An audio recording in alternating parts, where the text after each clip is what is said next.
Hello student, आज आपण next lecture चालू करणार आहे इंटिग्रेशन या चॅप्टरवरती. आपला जो टॉपिक चालू आहे इंटिग्रेशन मध्ये तो म्हणजे कुठला? Integration using partial fraction. आणि यामध्ये आपण एक्सरसाइज मध्ये एक्झाम्पल सॉल्व्ह करतोय, कारण यामध्ये आपण सॉल्व्ह मध्ये बरेचसे एक्झाम्पल सॉल्व्ह केले. राहिलेला जो आहे तो आपण लास्टला घेणार आहोत. सॉल्व्ह एकच एक्झाम्पल राहिले ते आपण शेवटला घेऊ. आता एक्सरसाइज मध्ये वेगवेगळ्या टाईपचे एक्झाम्पल काय असतात ज्या ठिकाणी पार्शियल फ्रॅक्शन आपण यूज करू शकतो. पहिल्या टाईपचे सिम्पली आपल्या डिनॉमिनेटरला रूट्स दिलेले असतात. सेकंड जे आहे ट्रिग्नॉमेट्री जे आपण सॉल्व्ह केले त्यामध्ये ट्रिग्नॉमेट्री टर्म असते, बाहेर साइन एक्स असते किंवा आतमध्ये साइन एक्स साइन 2x अशी टर्म त्यामध्ये प्रेझेंट असते. या टाईपचे एक्झाम्पल लक्षात ठेवा व्यवस्थित, कारण त्या ठिकाणी रूट्स हे ऑलरेडी दिलेले नसते, बट आपल्याला त्या ठिकाणी ट्रिग्नॉमेट्री फॉर्म्युला यूज करून मग सबस्टिट्यूशन करून त्या ठिकाणी पार्शियल फ्रॅक्शन यूज होतं. त्यासाठी या टाईपचे एक्झाम्पल व्यवस्थित लक्षात ठेवा. ओके, देन आपण सेकंड नेक्स्ट टाईपचे बघितले होते, त्या म्हणजेच एक्स स्क्वेअर व्हेरिएबल सेम असतील तर अशा वेळी त्या ठिकाणी काय करतो आपण पार्शियल फ्रॅक्शन यूज करतो. आता आपण जे एक्झाम्पल सॉल्व्ह केले, एक्झाम्पल नंबर 3 पर्यंत आपण कम्प्लिटली सॉल्व्ह केलेले आहेत. एक्झाम्पल नंबर आपल्याला 4 बघायचा आहे, that is 2x upon 4 minus 3x minus x square या टर्मचं आपल्याला इंटिग्रेशन घ्यायचं आहे. बट आपल्याला माहिती आहे ऑलवेज क्वाड्रेटिक इक्वेशन मध्ये एक्स स्क्वेअर हा ऑलवेज काय असतो? पॉझिटिव्ह असतो, बरोबर. मग इथं निगेटिव्ह आहे, मग अशा वेळी काय करणार आपण? सिम्पली काय करतो तर मायनस टर्म बाहेर घेणार, रिमेनिंग टर्म काय राहील? हा एक्स स्क्वेअर पॉझिटिव्ह होणार, तो आधी लिहू आपण. देन मायनस 3x येतो प्लस 3x होणार, अँड पुढं प्लस 4 आहे तो होणार मायनस 4 dx. लक्षामध्ये. मग या ठिकाणी फॅक्टर फाइंड आउट करणार, हा मायनस तसंच वरती देणार, minus 2x upon x square plus 3x plus 4 dx. हे आपलं गिवन फंक्शन आहे. कन्फ्युज करण्यासाठी ते मायनस आतमध्ये मल्टिप्लाय करून दिलं तर आपल्याला डिनॉमिनेटर टर्मला. आता बघा या ठिकाणी डिनॉमिनेटर टर्मचे रूट्स पडतात का चेक करू. 4 चे फॅक्टर असे घ्यायचे का त्याचा आन्सर त्या ठिकाणी किती यायला पाहिजे? प्लस 3 यायला पाहिजे, आणि त्याचं मल्टिप्लिकेशन जे आहे ते किती यायला पाहिजे? या ठिकाणी मायनस 4 यायला पाहिजे, बरोबर. म्हणजेच काय या ठिकाणी सांगा बरं? मायनस 4 प्लस 3 जर केलं प्लस 1 केलं तर नाही येणार, बरोबर.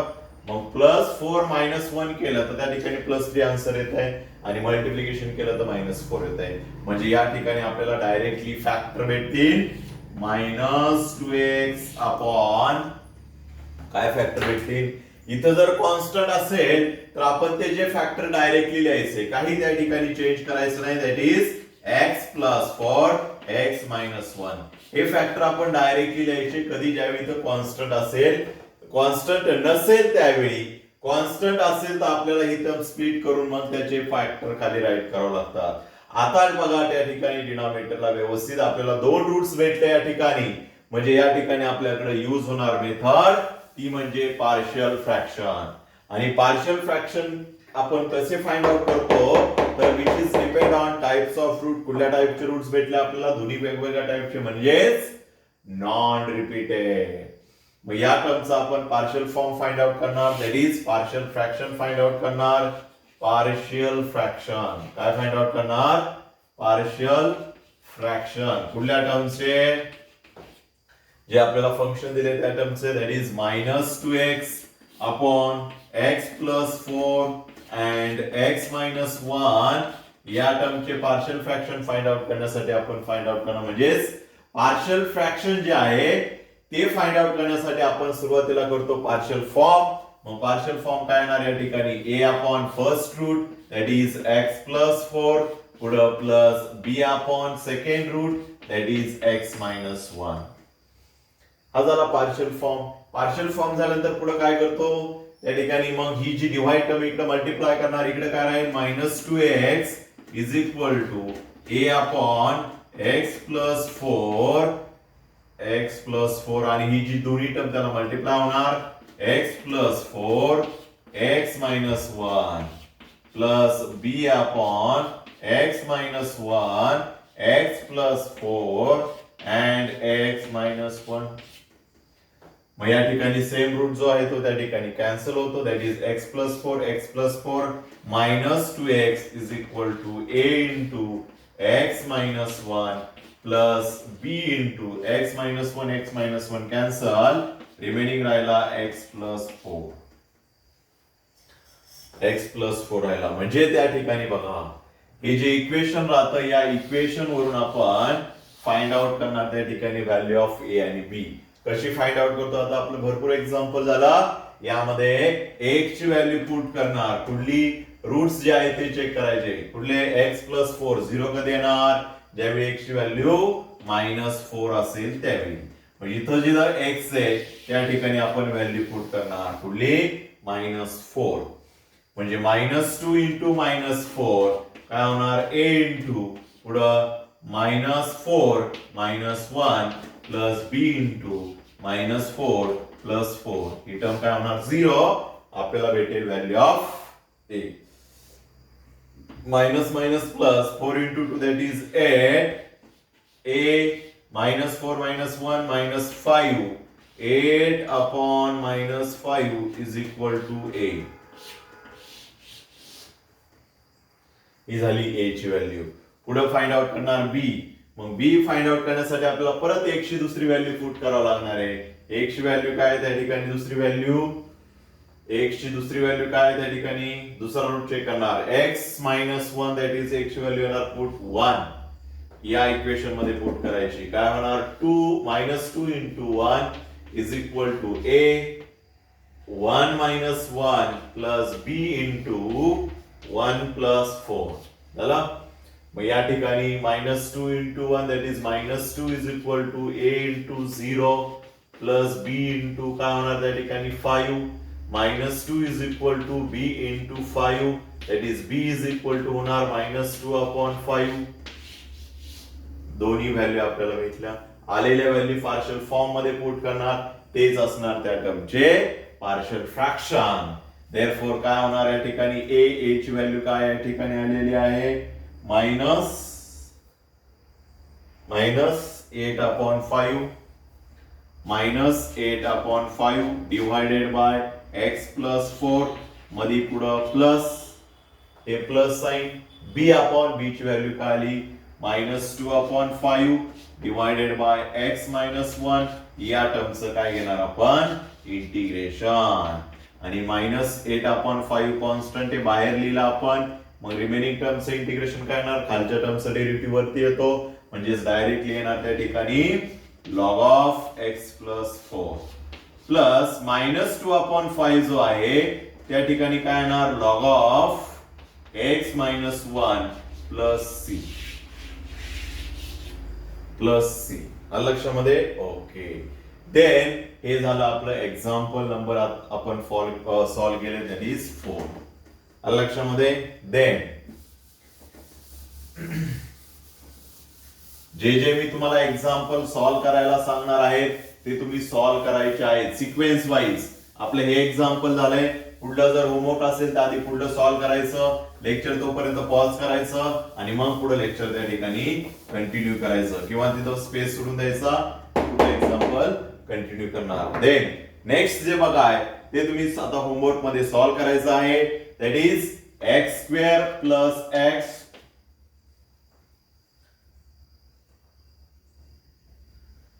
Plus x minus 1 upon x² plus x minus 6.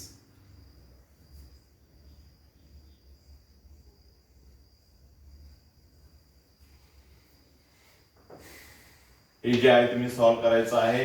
यामध्ये फॅक्टर पडतात का बघा. आय थिंक 3 इंटू 2 हे जे फॅक्टर आहे हे त्या ठिकाणी पडतील. 3 इंटू 2 मायनस प्लस 3 मायनस 2 हे फॅक्टर पडतील. ओके फॅक्टर पडतात डायरेक्टली त्यामध्ये सॉल्व करायचं. लक्षामध्ये ओके. देन नेक्स्ट एक्झाम्पल घेणार आहे आपण. सेम एक्झाम्पल आहे. डिनॉमिनेटरला फॅक्टर पडतात म्हणून आपण डायरेक्टली पार्शियल फ्रॅक्शन यूज करणार. अदरवाइज या ठिकाणी मेथड दुसरी कुठली यूज होईल का नाही. कारण इंटिग्रल ऑफ द फॉर्म मध्ये कुठल्याच फॉर्म मध्ये बसत नाही तो. ओके, नेक्स्ट एक्झाम्पल जे आहे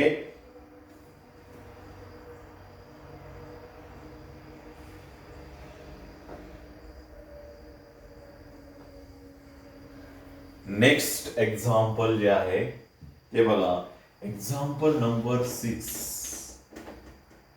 6x³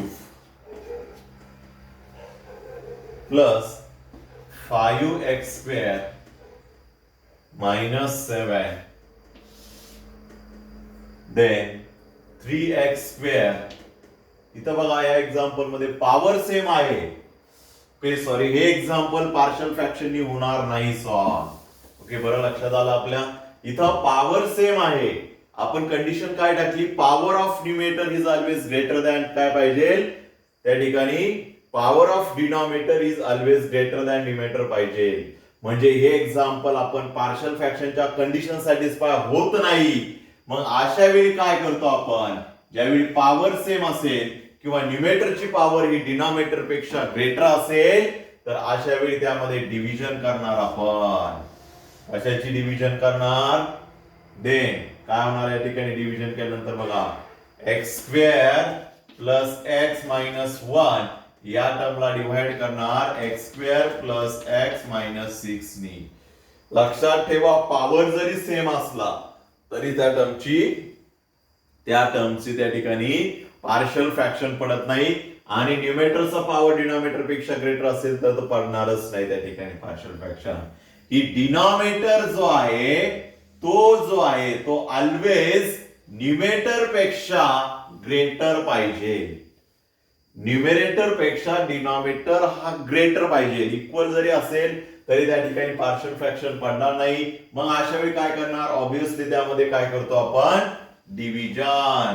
रॅशनल नंबर जो आहे, रॅशनल टाइप्स त्या ठिकाणी आठवा आपण सॉल्व्ह केलेला आहे त्या ठिकाणी. ओके, देन मग यामध्ये भाग किती जातो, आपण पहिले व्हेरिएबल कन्सिडर करणार. x² इथं x² येण्यासाठी या x² ला कितीने मल्टिप्लाय करणार, सिंपली 1.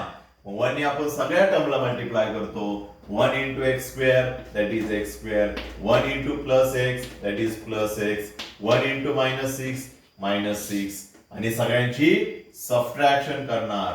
इथं होणार मायनस होणार प्लस x² कॅन्सल होणार, प्लस x मायनस x देखील त्या ठिकाणी कॅन्सल होणार आणि रिमेनिंग राहणार -1 प्लस 6. -1 प्लस 6 किती आला म्हणजे 5. आणि ही डिव्हिजन झाल्यानंतर मग त्या ठिकाणी लिहितो आपण Q plus R upon D. Q plus R upon D. मग या ठिकाणी आपण व्हॅल्यू लिहिणार. Q म्हणजे कोशंट किती आलेला आहे 1 प्लस पुढे R किती आलेला आहे रिमाइंडर 5 आणि D ज्याने आपण भाग देतो ते that is x² plus x minus 6. आणि मग या टर्मचे आपण काय करणार त्या ठिकाणी इंटिग्रेशन घेणार. आणि मग इंटिग्रेशन घेण्यासाठी या टर्म्स आपण यूज करणार पार्शियल फ्रॅक्शन. जसे आपण रूट्स पाडतात तसे इथं 1 चं इंटिग्रेशन काय येणार आहे, इंटिग्रेशन ऑफ dx x येणार. बट पुढल्या टर्मचे आपण फॅक्टर फाइंड आउट करणार. दॅट इज हे खाली क्वाड्रॅटिक इक्वेशन आहे. इंटिग्रल ऑफ द फॉर्म जो आहे त्या ठिकाणी देखील आपण सॉल्व्ह करू शकतो. बट इथं रूट्स पडतात म्हणून आपण रूट्स फाइंड आउट करणार. काय रूट्स येतील, -6 आहे म्हणल्यावर 3 आणि 2 येणार. दॅट इज याचा आन्सर आपल्याला -6 यायला पाहिजे. नाही ना 6 आणि 1 बघू त्या ठिकाणी. x² प्लस x मायनस 6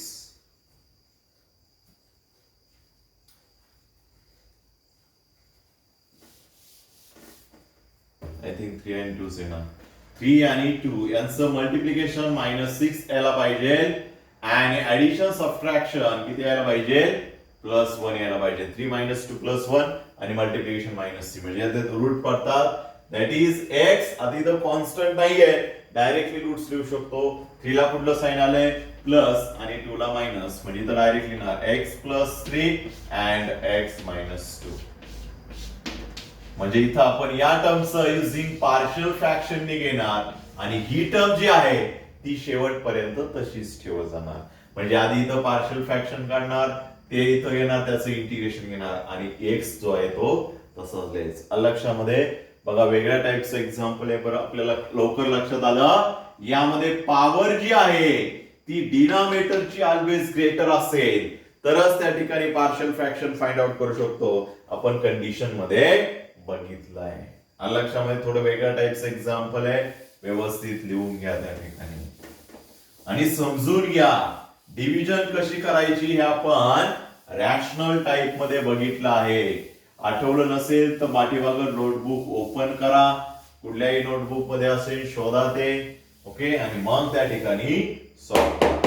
लक्षामध्ये okay. Next example 6 number example आता तुम्हाला होमवर्क साठी आहे. एक्झाम्पल नंबर 5 त्याच्या पुढं अँड 6 जो आहे तिथं आपण डिव्हिजन करायची, कारण numerator is greater than denominator. तुम्हाला त्याच वेळी सांगितलं होतं का हे एक्झाम्पल आपल्याला पार्शियल फ्रॅक्शन मध्ये येणार आहेत. म्हणजे कुठली मेथड जी न्यूमरेटरची पॉवर डिनॉमिनेटर पेक्षा ग्रेटर असते आणि डिनॉमिनेटरला क्वाड्रेटिक इक्वेशन असतात, त्यांचे रूट्स देखील पडतात. बट जर त्या ठिकाणी न्यूमरेटरची पॉवर जास्त असेल तर आधी डिव्हिजन करावं लागते आणि मग त्या ठिकाणी पार्शियल फ्रॅक्शन यूज करणार. एक्झाम्पल नंबर 6 डिव्हिजन करा. बघू किती मुलांच्या लक्षामध्ये आहे डिव्हिजन. आणि होमवर्क तुम्हाला सेंड करायला सांगतोय मी, तुम्ही सेंडच करत नाही त्या ठिकाणी. लक्षामध्ये सेंड करायचं त्या ठिकाणी. ओके. नेक्स्ट एक्झाम्पल आता आपण बघणार आहे एक्झाम्पल नंबर 7. Example number 7. आता एक्झाम्पल नंबर 7 काय बघा त्या ठिकाणी, व्यवस्थित बघू आपण. 12x square minus 2x minus 9 divided by 4x square minus 1 पुढं x plus 3. आता यामध्ये बघा डिनॉमिनेटरला या ठिकाणी रूट्स दिलेले आहे x plus 3. बट इथं रूट्स आहे का? नाहीये. बट रूट्स देण्याच्या ऐवजी आपल्याला इथं काय दिलंय बघा, 4x स्क्वेअर दिलाय. कारण 4 म्हणजे 2 चा स्क्वेअर असतो. ऑलरेडी x स्क्वेअर आहे, -1 आहे. दोघांचा जर स्क्वेअर असेल तर एकत्रित आपण त्यांचा लिहू शकतो 2x स्क्वेअर -1. आणि या ठिकाणी फॉर्म्युला यूज होतो म्हणजे a square minus b square म्हणजे 2x plus 1 and 2x minus 1. म्हणजे या टर्मचे त्या ठिकाणी फॅक्टर काय पडतील तर 12x square minus 2x minus 9 upon हीच टर्म कशी लिहिणार 4x square तिथे लिहिली बघा 2 square आणि x square that is 2 आणि x दोघांचा कॉमनली स्क्वेअर होणार -1. हे झाला पहिली टर्म x plus 3 दुसरा रूट्स. आणि याच टर्म मध्ये आपण फॉर्म्युला यूज करणार दॅट इज, लक्षात ठेवा त्या ठिकाणी कुठल्याही व्हेरिएबलच्या स्क्वेअरच्या पुढे -1 आला तर त्या ठिकाणी आपण फॉर्म्युला यूज करणार. म्हणजे कुठला त्याचे फॅक्टर पडतात असं नाही, फॅक्टर पडतात त्याचे काय, जर त्या ठिकाणी x स्क्वेअर -1 आला त्याचे फॅक्टर पडतात x plus 1 x minus 1. ही टर्म लक्षातच ठेवायची त्या ठिकाणी. ओके. आणि बट इथं जर प्लस असला तर फॅक्टर पडती नाही, मायनस असेल तरच फॅक्टर पडतो, कारण 1 चा स्क्वेअर आपण कुठलाही घेऊ शकतो. म्हणजे इथं फॅक्टर येणार त्याचे 2x plus 1 2x minus 1 and x plus 3. म्हणजे कुठल्या टाइपचे रूट झाले, कुठल्या टाइपचे रूट झाले, तिन्ही रूट जे आहेत ते काय त्या ठिकाणी वेगवेगळ्या टाइपचे आहेत. म्हणजेच काय झाले त्या ठिकाणी नॉन रिपीटेड रूट्स. कुठले झाले non repeated roots. Example number 7 हे देखील तुम्ही पुढे सॉल्व करू शकता. एक्झाम्पल नंबर 7 काय नॉन रिपीटेड मध्ये पार्शियल फॉर्म येणार a upon first root, b upon second root, c upon third root. मग यामध्ये एबीसी काढायचं आणि त्याचे काय घ्यायचे, एबीसी काढायचं त्याचे जे पार्शियल फ्रॅक्शन आहे त्याचे इंटिग्रेशन घ्यायचं. इथं कन्फ्यूज करण्यासाठी काय दिलंय बघा त्यांनी, फक्त 4x चा स्क्वेअर बट 4 आपण लिहू शकतो 2 चा स्क्वेअर म्हणजे 2x स्क्वेअर होणार, म्हणजे त्याचे हे फॅक्टर पडणार. ओके, बघा कन्फ्यूज करण्यासाठी आपल्याला काही पण दिलेले असू शकतात आणि तुम्हाला या सिलेबस मध्ये मोस्ट ऑफ एक्झाम्पल कन्फ्यूज करण्यासारखेच आहे. नाहीतर इथून पाठीमागच्या एक्झाम्पल मध्ये डायरेक्टली रूट्स दिलेले असायचे, काही त्यामध्ये वेगळ्या टाइपचे एक्झाम्पल नव्हते. ओके, देन एक्झाम्पल नंबर 7 झालं. एक्झाम्पल नंबर 5 बघा, सॉरी एक्झाम्पल नंबर 5 झाले आपलं. एक्झाम्पल नंबर 8 हे तुम्ही होमवर्कला सॉल्व्ह करायचे. मी तुम्हाला कसे सॉल्व्ह करायचे हिंट दिलेली आहे त्या ठिकाणी. 3 एक्झाम्पल झालेत. आपण पुढले बघू कुठले होतात अजून होमवर्क साठी. पुढे बघा 1 upon x raised to 5 plus 1 dx. आता बघा हे एक्झाम्पल कुठल्या टाइप मध्ये बसतं का ते आधी चेक करा. पार्शियल फ्रॅक्शनच्या आधी इंटिग्रल ऑफ द फॉर्म मध्ये तर कुठलं बसणारच नाही, कारण खाली कोऑर्डिनेट इक्वेशनच नाहीये. बरोबर, सबस्टिट्यूशन मध्ये बसतं का नाही, कुठल्या टर्मचा कुठलाच डेरिव्हेटिव्ह नाही. बरोबर, देन रॅशनल किंवा स्टँडर्ड फंक्शन यामध्ये तर काय बसत नाही. x raised to 5 कुठला फॉर्म्युला आहे, नाहीये. मग त्यानंतर राहिला type partial fraction. Partial fraction मध्ये बसतं का ते बघू आपण. न्यूमेटर डिनॉमिनेटर आहे. पॉवर ऑफ डिनॉमिनेटर न्यूमेटर पेक्षा ग्रेटर आहे ऑब्विसली, कारण वरती एक्स नाहीच आहे. डिनॉमिनेटरला रूट्स आहे का, मी आधीच सांगितलं होतं ज्यावेळी सिंगल एक्स जरी असेल तर तो रूट्स असतो. एक रूट जरी असेल तरी तिथं पार्शियल फ्रॅक्शन यूज होऊ शकते, लक्षात ठेवा. कारण पार्शियल फ्रॅक्शन मध्ये तिसरा जो टाइप्स आहे त्यामध्ये एक रूट्स असेल तरी चालेल आणि दुसरी जे टर्म आहे त्याचं रूट्स त्यामध्ये पडत नसतील तरी चालेल. त्याला आपण कुठली टर्म म्हणतो, इरिड्युसिबल टर्म. म्हणजे यामध्ये पार्शियल फ्रॅक्शनचे तिसऱ्या टाइप्स एवढं एकच एक्झाम्पल आपल्याला गिव्हन आहे आणि अजून अनसॉल्व जे राहिलेलं आहे ते त्या टाइपचे म्हणजे थर्ड टाइपचं, दॅट इज इरिड्युसिबल. बघा तिन्ही टाइपचे रूट्स आपण बघतो त्या ठिकाणी. नॉन रिपीटेड, रिपीटेड मध्ये काय होतं, मेथड तीच आहे बट आपल्याला 2 रूटचे व्हॅल्यू भेटतात, तिसरा रूट नसतो त्यामध्ये, पण तिसरी तर व्हॅल्यू काढायची असते. मग तिसरी व्हॅल्यू 2 रूट साठी पुट केलेली आहे, ती सोडून पुढलीही काढतो. बरोबर, देन आता इरिड्युसिबल जर असेल तर अशा वेळी पार्शियल फ्रॅक्शन कसे काढायचे ते आपण बघणार आहे. मेथड कशी आयडेंटिफाय केली आलं लक्षामध्ये. बाकीच्या कुठल्याच मेथड्स अप्लाय होत नाही. एक्स मल्टिप्लाय म्हणून लक्षात ठेवा. एक्स नसता तर पार्शियल फ्रॅक्शन झालंच नसतं, कारण एक तरी रूट्स आपल्याला डिनॉमिनेटरला असायला हवा लक्षामध्ये. देन मग आता ही जी टर्म आहे याचं आपण पार्शियल फ्रॅक्शन फाइंड आउट करणार. 1 upon x raised to 5 plus 1 कसे काढणार, त्याचा आधी पार्शियल फॉर्म राईट करावा लागतो. तुम्ही कुठल्या टाइपचे रूट्स घ्या, नॉन रिपीटेड घ्या, रिपीटेड घ्या, इरिड्युसिबल घ्या, पार्शियल फॉर्म खूप महत्वाचा आहे. पार्शियल फॉर्म बरोबर आला 60% एक्झाम्पल पार्शियल फ्रॅक्शन तिथं सॉल्व्ह झालेले असतात. बरोबर, मग आता पार्शियल फ्रॅक्शन कसे लिहिणार किंवा पार्शियल फ्रॅक्शन फाइंड आउट करण्यासाठी पार्शियल फॉर्म कसा लिहिणार त्याचा, तर बघा त्या ठिकाणी काय तिसरा पहिला स्टेप ओपन करायचा.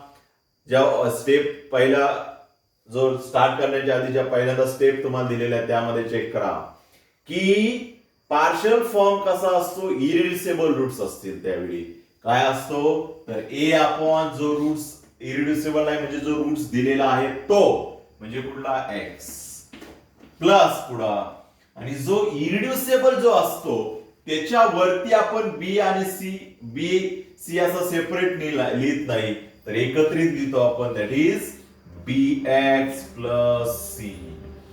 पार्शियल फॉर्म व्यवस्थित लक्षात ठेवा. पार्शियल फॉर्म एकदा लक्षात असले तर आपण कुठलं एक्झाम्पलचे partial fraction easily find out करू शकतो आणि खाली जो रूट्स पडत नाहीये तो रूट्स घेणार म्हणजे ती टर्म घेणार. त्याला रूट्स म्हणता येणार नाहीये. रूट्स फक्त आपल्या या ठिकाणी एक्स आहे, ज्याचे रूट्स पडत नाही ती टर्म याला इरिड्युसिबल म्हणतात. इरिड्युसिबल म्हणजे ती रिड्यूस होतच नाही अशी टर्म आहे ती याला आपण इरिड्युसिबल म्हणजे कुठलीही असू शकते लक्षात ठेवा. कुठलीही पॉवर कितीही मोठी पॉवर असू शकते त्याची फॅक्टर पडणारच नाही. ओके, स्टेप काय मग याच्या सेम स्टेप काय त्यामध्ये करतो आपण, ही डिवाइड टर्म इकडे मल्टिप्लाय करणार सेम स्टेप आहे. मग त्यानंतर एक्स च्या व्हॅल्यू पुट करणार सेम स्टेप, काही डिफरंट नाहीये. फक्त काय त्यामध्ये प्रॉब्लेम होतो तो चेक करा. यामध्ये आपल्याला लगेच प्रॉब्लेम सॉल्व्ह करताना लगेच प्रॉब्लेम जाणवेल. बघा a अपॉन एक्स या टर्मला ही डिवाइड टर्म मल्टिप्लाय केली x raise to 5 plus 1 plus. आता बघा या ठिकाणी मी आधीच सांगितलं तुम्हाला कॉलेजमध्ये किंवा बाकीचे जे टीचर असतील ते तुम्हाला क्रॉस मल्टिप्लाय करायचं सांगत असतील किंवा ती मेथड सांगत असेल. ओके, ती इझी वाटत असेल तर ती करा, बट त्यामध्ये कन्फ्युजन खूप होतं. खूप म्हणजे खूप कन्फ्युजन, प्रॉब्लेम त्या ठिकाणी रॉंग होण्याचे त्या ठिकाणी 90% चान्सेस असतात. ही एकदम सिंपल आहे, फक्त इकडे उचलून यांना मल्टिप्लाय करायची सेम कॅन्सल करायची. काही प्रॉब्लेम येत नाही यामध्ये, काही एक्स्ट्रा डोकं त्यामध्ये आपल्याला चालवायचं नसतं. फक्त ही उचलायची दोन्ही टर्मला मल्टिप्लाय करायची जेवढ्या काय असतील सगळ्या टर्मला. Okay, bx plus C. आता इथं लक्षात ठेवा ही bx प्लस सी ही एक टर्म आहे लक्षात ठेवा, आणि या टर्मला पूर्ण टर्मला मल्टिप्लाय होणार आहे इकडे जी टर्म येणार आहे ती. त्यासाठी bx प्लस सी ही ऑलवेज ब्रॅकेट मध्ये लिहायची. इथं एक त्या ठिकाणी मिस्टेक होते, मी याला स्टार करून ठेवतो बघा. ऑलवेज ब्रॅकेट मध्ये लिहायची, लक्षात ठेवा. काय मिस्टेक होती मी तुम्हाला पुढे सांगतो बघा. एक्स रेस टू काय टर्म आहे x into x raise to 5 plus 1. आता बघा सेम टर्म कॅन्सल झाली एक्स रेस टू 5 झालं. देन आता या ठिकाणी रिमेनिंग टर्म लिहिणार 1 a into x raise to 5 plus 1 plus bx plus c. आता बघा या ठिकाणी जर ब्रॅकेट नाही दिलं तर हा x आपल्याला कुणाला मल्टिप्लाय वाटतो, फक्त c ला. बट हा फक्त c ला मल्टिप्लाय का, पूर्ण होल टर्मला मल्टिप्लाय आहे. आलं लक्षामध्ये. ओके, ही जी बाहेर टर्म राहते ती पूर्ण टर्मला मल्टिप्लाय. आता यामध्ये व्हॅल्यू पुट करणार आपल्याला इक्वेशन सेम स्टेप आहे, काही वेगळं नाहीये, फक्त पार्शियल फॉर्म सगळ्यांचा वेगळा आहे. खाली फाइंड आउट करण्याच्या सेम स्टेप. इकडे डिवाइड टर्म मल्टिप्लाय करणार, फक्त पार्शियल फॉर्म त्या ठिकाणी महत्वाचा आहे. तो डिपेंड ऑन कशावरती असतो, टाइप्स ऑफ रूट्स मध्ये. मग हे आपल्याला वेगळ्या टाइपचे भेटले. आता कुठले, इरिड्युसिबल. हे याचे फॅक्टर पडत नाही. एक्स रेस टू 5 कुठलं फॅक्टर पाडणार, एक्स रेस टू 5 फॅक्टर त्यामध्ये पडतीच नाही. का पाडणार आहे, कुणाला येतात का पाडतात मला मेसेज करा. सर याचे फॅक्टर पाडतात, तुम्ही काय लिहिलंय आहे. ओके, एक्स रेस टू 5 अजून फॅक्टर पडणार नाही त्या ठिकाणी, बट सिंगल एक्स जो आहे तो त्या ठिकाणी फॅक्टर आहे, कारण एक्स इज इक्वल टू काय असते व्हॅल्यू ऑलवेज त्या ठिकाणी मग 0 असते. ओके, देन आता बघा इक्वेशन झालं. इक्वेशन मध्ये आता व्हॅल्यू पुट करणार. काय काय व्हॅल्यू पुट करणार, रूट कडे येणार. रूट आपल्याकडे तर एकच आहे, तोही एक्स आहे. मग सिंगल एक्स ज्यावेळी असेल त्यावेळी ऑलवेज व्हॅल्यू त्याची किती असणार, त्यामध्ये 0 पुट करणार. सिंगल एक्स ज्यावेळी रूट्स मध्ये असेल त्याची व्हॅल्यू 0 पुट करणार, कारण तो सिंगल एक्स असतो. एक्स ने मल्टिप्लाय केलं म्हणजे एक्स व्हॅल्यू 0 असते, तो आतमध्ये मल्टिप्लाय केला पूर्ण टर्म 0च होते. मग आपल्याला व्हॅल्यू भेटेल 1 a इंटू 0 चा रेस टू 5 0 प्लस 1 1, आणि ही टर्म पूर्ण 0 होऊन जाणार कारण त्याला x मल्टिप्लाय. म्हणजे या ठिकाणी आपल्याला a ची व्हॅल्यू भेटली 1. बघा व्यवस्थित समजून घ्या, यामध्ये काय अजून प्रॉब्लेम आलेला नाहीये. काय प्रॉब्लेम येतो या ठिकाणी, तर बघा या ठिकाणी आता दुसरी व्हॅल्यू पुट करणार. आपल्याकडे व्हेरिएबल किती, 3. व्हॅल्यू किती लागणार आहेत आपल्याला, 3. जेवढे व्हेरिएबल तेवढे व्हॅल्यू लागतात, बरोबर. रिपीटेड मध्ये तेवढं बघितलं, नॉन रिपीटेड मध्ये ऑलरेडी 3 रूट असतात, 3 व्हॅल्यू भेटतात. रिपीटेड मध्ये 2च असतात, तिसऱ्याला तिसरी व्हॅल्यू कुठली पुट करतो, बरोबर. म्हणजे आपल्याला 3 व्हॅल्यू भेटून जातात. बट इथं एकच रूट आहे, हा रूट नाहीये, बरोबर, कारण त्याचे फॅक्टर्स पडत नाही.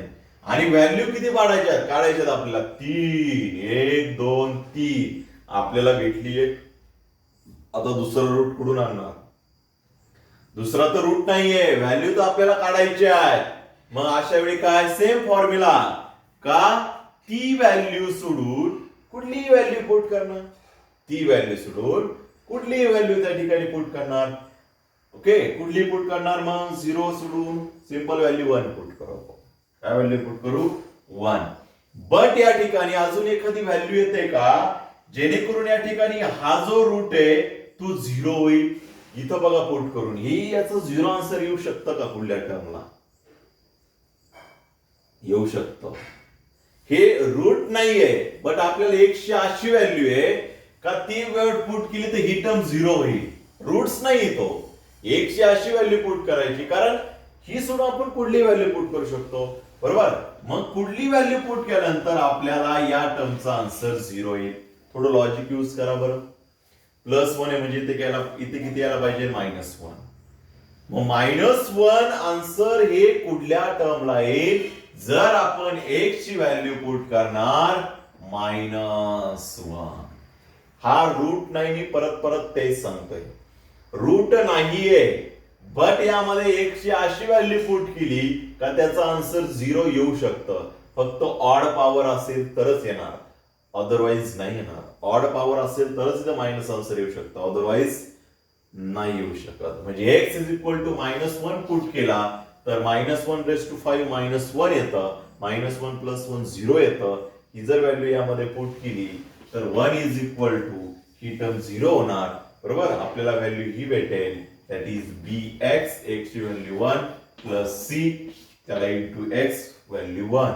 आता इथं आपल्याला तर इक्वेशन भेटलं b + c काय असेल ते 1. आपल्याला तर त्या ठिकाणी काय भेटायला पाहिजे होता, सॉरी -1 पुट केली आहे म्हणजे या ठिकाणी 1 b इंटू -1 म्हणजे -b भेटणार प्लस c आणि याला मल्टिप्लाय बाहेर x ची व्हॅल्यू आहे -1. त्यासाठी हा ब्रॅकेट काढायचा नाही. आता हा मायनस जो आहे बाहेरचा दोन्हीला मल्टिप्लाय होणार. 1 -b -1 प्लस b झाला and plus c -1 minus c झाला. त्याला इक्वेशन नाव फर्स्ट दिलं कारण इथं आपल्याला व्हॅल्यू तर भेटलीच नाही. भेटली का कुठली? नाही. व्हॅल्यू भेटणार नाही या ठिकाणी, लक्षात ठेवा. कारण आपल्याकडे एकच रूट्स आहे त्या ठिकाणी आणि त्यावरूनच आपल्याला एक व्हॅल्यू भेटेल. दुसरी अशी कुठलीही व्हॅल्यू नाहीये तर त्यावरून व्हॅल्यू भेटेल बट इक्वेशन तर भेटणार. ओके, आता बघा एक व्हॅल्यू झाली. आता दुसरी व्हॅल्यू काय पुट करणार तर सेम तोच रूल का ह्या दोन सोडून कुठली व्हॅल्यू पुट करा. आपण 1 पुट करू. 1 पुट केली तर काय होईल बघा. 1 a into 1⁵ 1 + 1 2 plus b into 1 b plus c into 1 ने मल्टिप्लाय केलं तेच येणार म्हणजे इथं राहणार फक्त b प्लस c.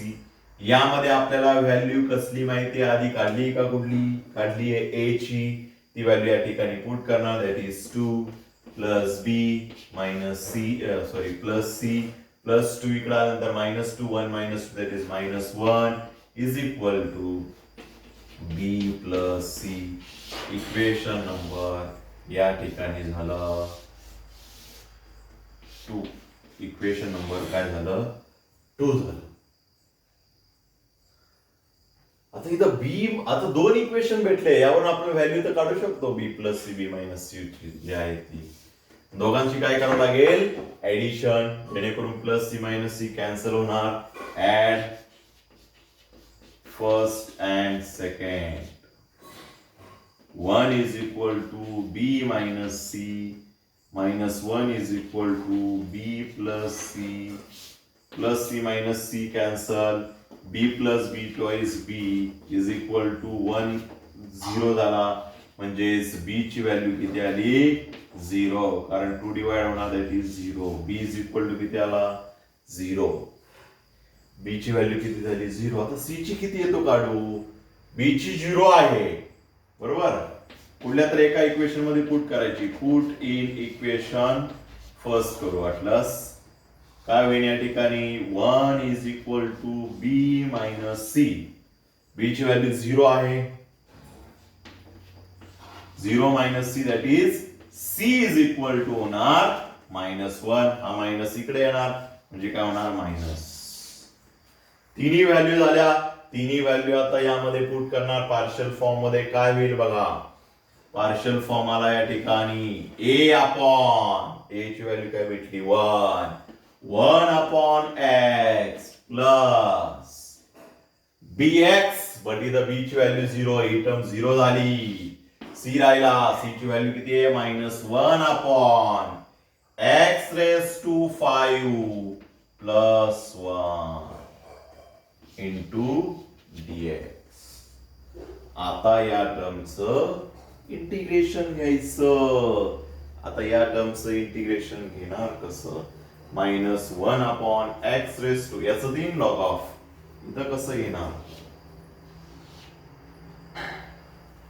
या टर्मचं इंटिग्रेशन कसं येणार. -1 upon x raise to 5 plus 1.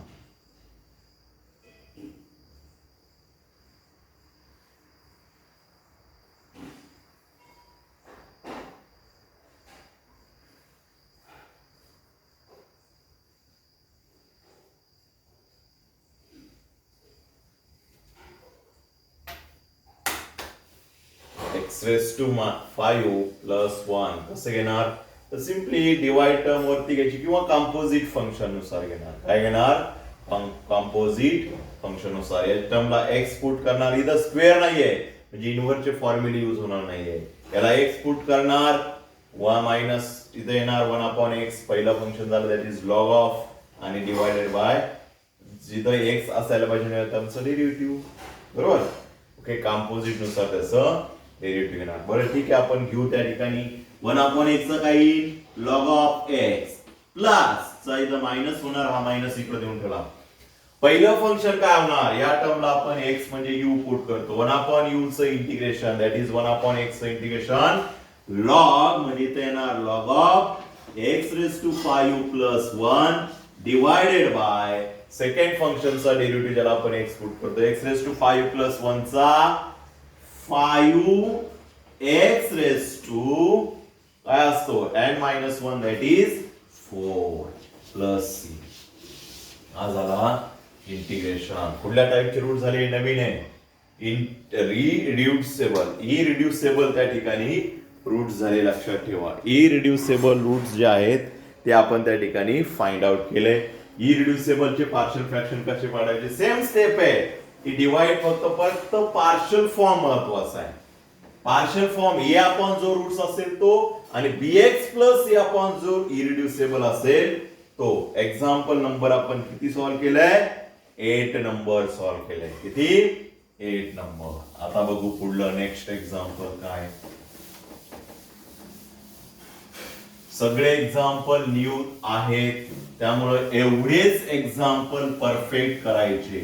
याच्या व्यतिरिक्त तुम्हाला कशाची गरज नाहीये हे लक्षात ठेवा.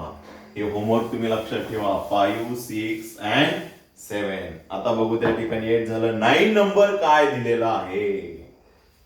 9 नंबर एक्झाम्पल काय आहे हे पण थोडं सिंपल आहे. 2x square minus 1 upon x raise to 4 plus 9x square plus 20. आता हे जे एक्झाम्पल यामध्ये फॅक्टर कसे पडतील. ना इंटिग्रल ऑफ द फॉर्म होत ना सबस्टिट्यूशन होणार नाही काय. बट हे पार्शियल फ्रॅक्शन होतं. बट इथं फॅक्टर कसे पाडायचे तर लक्षात ठेवा या ठिकाणी फॅक्टर कसे पाडणार तर एकदम सिंपल आहे. फॅक्टर कसे पाडणार तर इथं बघा. आता इथं एक स्क्वेअर आहे. इथं एक स्क्वेअर x रेस टू 4 म्हणजे कसं लिहू शकतो आपण x square raise to square. बरोबर. 4 स्प्लिट केला इंडायसेस फॉर्म्युल्यानुसार म्हणजे काय होणार बघा 2x स्क्वेअर मायनस 1. अजून आपण सिम्प्लिफाय करतोय that is x square raise to 2 plus 9x square plus 20 dx. आता या ठिकाणी आपल्याला जे इक्वेशन भेटलं हे क्वाड्रेटिकच भेटलेलं असतं, बट आपल्याला त्या ठिकाणी एक्स असतो ऑलवेज, एक्सच्या ऐवजी एक्स स्क्वेअर आलाय. एक्स स्क्वेअर घेऊन आपण क्वाड्रेटिक इक्वेशन सॉल्व्ह करू. बघा कसं सॉल्व्ह करायचं बघा. एक्स स्क्वेअर घेऊन क्वाड्रेटिक इक्वेशन कसं सॉल्व्ह करणार त्या ठिकाणी. एक्स स्क्वेअरचा स्क्वेअर पहिला टर्मचा स्क्वेअर झाला प्लस 9x स्क्वेअर प्लस 20. कसं सॉल्व्ह करतो तर जे आपण क्वाड्रेटिक इक्वेशन सॉल्व्ह करतो सेम तसंच याला फक्त एक्स पुट करायचं. बघा ऑटोमॅटिकली क्वाड्रेटिक इक्वेशन होतं.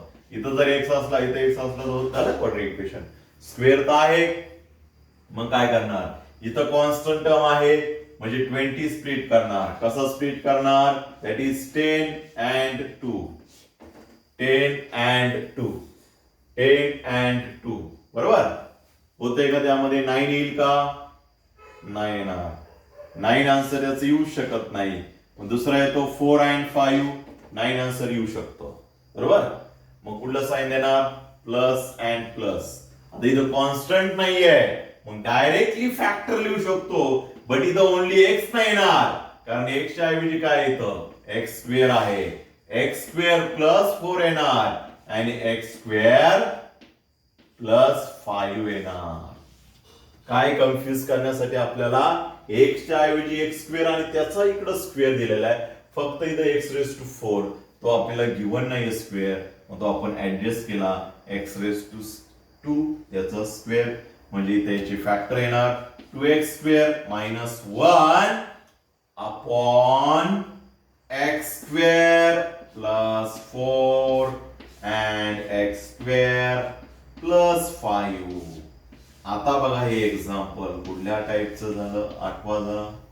एक्स स्क्वेअर आलं काय करतो त्याला आपण m पुट करतो. एक्स स्क्वेअर जर आलं तर त्याला आपण m पुट करणार बरोबर. तेच आहे ना, सेम पॉवर आला सगळीकडं m पुट करणार. मग m पुट केल्यानंतर त्याचे पार्शियल फाइंड आउट करणार, पार्शियल फ्रॅक्शन परत ओरिजिनल व्हॅल्यू पुट करून देणार आणि मग त्या टर्मचा इंटिग्रेशन घेणार. ओके हे एक्झाम्पल तुम्ही होमवर्कला सॉल्व्ह करायचं आहे. That is 9. आणि या लेक्चरला आपण इथं थांबतोय. 4 जे आहेत मला होमवर्कला तुम्ही एक्झाम्पल पाठवायचे आहेत. कसे सॉल्व्ह करायचे तुम्हाला सांगितलेलं आहे. प्रॅक्टिस करा, ट्राय करा तरच तुम्हाला एक्झाम्पल सॉल्व्ह होतील. पुढे जे आहे ते येणारे एक्झाम्पल सोपे जातील. अन्यथा तुम्ही टाळाटाळ केली तर मॅथ देखील तुमचा टाळाटाळ करणार. हे लक्षात ठेवा त्या ठिकाणी लक्षामध्ये. त्यासाठी प्रामाणिकपणे एक्झाम्पल सॉल्व्ह करा. जेवढं दिसतंय तेवढंच खा, जास्तही खाऊ नका. ओके कारण आपण सगळे घरीच आहे, जास्त काही खायचं नाहीये. ओके भेटूया नेक्स्ट लेक्चरला नवीन एक्झाम्पल्स. आतापर्यंत आपण किती एक्झाम्पल सॉल्व्ह झालेत आपले 9 10 जे आहे ते बघा आपण होमवर्क मध्ये सॉल्व्ह केले. होमवर्क म्हणजे क्लासमध्ये सॉल्व्ह केले ब्लॅकबोर्ड वरती. 10 म्हणजे आपले 10 पर्यंत एक्झाम्पल सॉल्व्ह झालेले आहेत. नेक्स्ट लेक्चरला बाकीचे राहिलेले एक्झाम्पल सॉल्व्ह करू. ओके म्हणजे नेक्स्ट लेक्चरला आपला आय थिंक हा टॉपिक जो आहे तो एंड व्हायला बसलाय. ओके बघूया किती सॉल्व्ह होतात नेक्स्ट लेक्चरला. भेटूया नेक्स्ट लेक्चरला.